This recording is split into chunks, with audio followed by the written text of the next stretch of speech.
Hello, welcome to my channel. I am Dr. Rajni Gopal.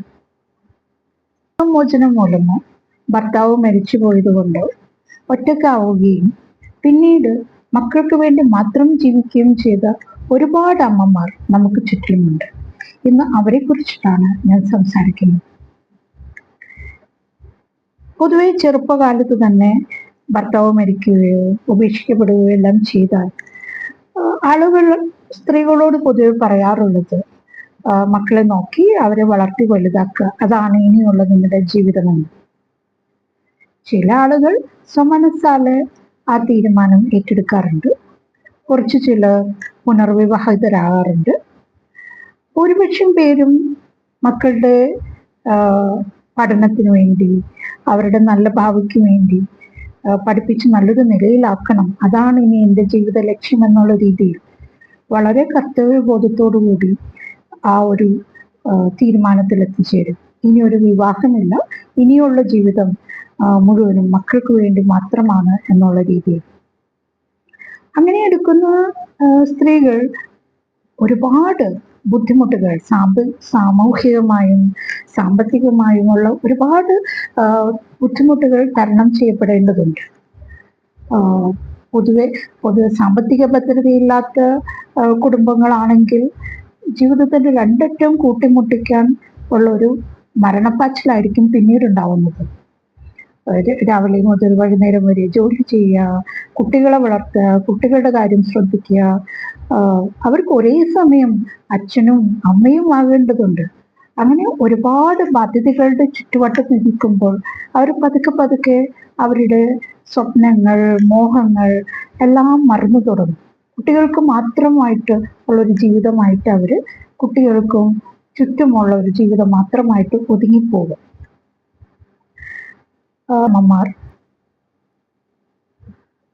പേരുദോഷം കേൾപ്പിച്ചാൽ മക്കൾക്ക് അഭിമാനത്തോടുകൂടി മറ്റുള്ളവരുടെ മുന്നിൽ തലയുയർത്തി നിൽക്കാൻ പറ്റില്ല എന്നുള്ള കർത്തവ്യബോധത്തോടുകൂടി അവർക്ക് ആ ഒരു തിരിച്ചറിവുള്ളത് കൊണ്ട് പലപ്പോഴും എതിർലിംഗത്തിൽപ്പെട്ട ആളുകളുമായിട്ട് അധികം സമ്പർക്കത്തിൽ ഏർപ്പെടാതെ, പലപ്പോഴും ഫംഗ്ഷനുകളിലൊന്നും പോകാതെ തന്നിലേക്ക് ഒതുങ്ങിക്കൂടുന്നതായിട്ട് കാണാറുണ്ട്. അത് വേറൊരു വശവും കൂടിയുണ്ട് ഇതിന്. അങ്ങനെ ഒറ്റപ്പെട്ടു പോയ സ്ത്രീകൾ ആണുങ്ങളായിട്ടെല്ലാം സംസാരിച്ചു കഴിഞ്ഞാൽ അവർ ഒരു മോശം സ്ത്രീയാണ് എന്നുള്ള രീതിയിൽ ചാപ്പ കുത്തുന്ന ഒരു ഏർപ്പാടും നമ്മുടെ നാട്ടിലുണ്ട്. അതെല്ലാം പേടിച്ചിട്ട് ഈ സ്ത്രീകളെല്ലാം വളരെ ഒതുങ്ങിക്കൂടി തന്നിലേക്ക് തന്നെ ഒതുങ്ങിക്കൂടി പോവാറുമുണ്ട്. അതിനകത്തൊരു വാസ്തവമുണ്ട്. കാരണം ചീത്തയായൊരു അമ്മയാണ് എന്നുള്ള പരിഹാസത്തോടെ കേട്ടു വളരുന്ന ഒരു മക്കൾക്ക് തൻ്റെ അമ്മ ചീത്തയാണ്, മോശം സ്ത്രീയാണ് എന്നുള്ള പരിഹാസമെല്ലാം കേട്ടു വളരുന്ന മക്കൾക്ക് ഒരുപാട് മാനസിക പ്രശ്നങ്ങൾ ഉണ്ടാവാറുണ്ട്.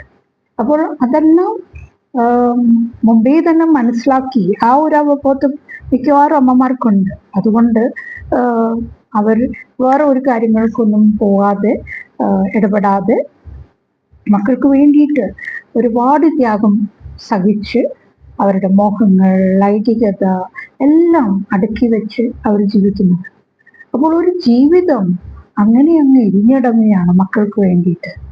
അപ്പോൾ അങ്ങനെ വളർന്ന മക്കളോട്, അവരങ്ങനെ വളർത്തി വന്ന മക്കളോട് എനിക്ക് പറയാനുള്ളത് ഇതാണ്: നിങ്ങളുടെ ജീവിതം കെട്ടിപ്പടുത്തത് നിങ്ങളുടെ അമ്മമാരുടെ ത്യാഗത്തിൻ്റെ മുകളിലാണ്. ഒരുപാട് ത്യജിക്കപ്പെട്ട ജീവിതം, ഒരുപാട് ഏകാന്തത അനുഭവിച്ച ജീവിതം, അങ്ങനെ ഒരുപാട് സഫറിങ്ങിൽ കൂടെ കടന്നുപോയ ആ ഒരു അടിത്തറയിലാണ് നിങ്ങളുടെ ജീവിതം കെട്ടിപ്പടുക്കുന്നത്. അതുകൊണ്ട് അവരെ ചേർത്ത് പിടിക്കുക, അവരുടെ ത്യാഗം മനസ്സിലാക്കുക, അവരെ സ്നേഹിക്കുക. അവർക്ക് നിങ്ങൾ ഇനിയുള്ള ജീവിതം അവർക്ക് താങ്ങും തണലുമായിട്ട് നിങ്ങൾ മാറുക. Thank you. വേറൊരു വീഡിയോ ആയിട്ട് വീണ്ടും വരുന്നത് വരെ ബൈ, സീ യു.